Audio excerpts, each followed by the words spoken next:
Diba? Ang pagbabago naman ngayon na gawa ng PBBM, nahuli si Pastor Kibuloy. Si Alice Goo, nakakulong na. Yung Pogo, tanggal na. O yun.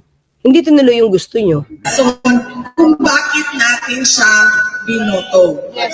Pero ma'am, kahit na napalayas natin, ang adik na presidente natin. Gusto niyang palayasin, mga kaklir. Nagbibintang siya, pero wala siyang basihan. Di ba? Wala siyang basihan. So, it's just, paninira. Paninira, pamumulitika. So, sa kanya nanggagaling yung pamumulitika. Sa kanya nanggagaling yung paninira. Di ba? Oh. Hindi natin mapapabalik si dating Pangulong Rodrigo Duterte. So, dalawang bagay po yun, ma'am. Kailangan natin papadismiss ang kaso.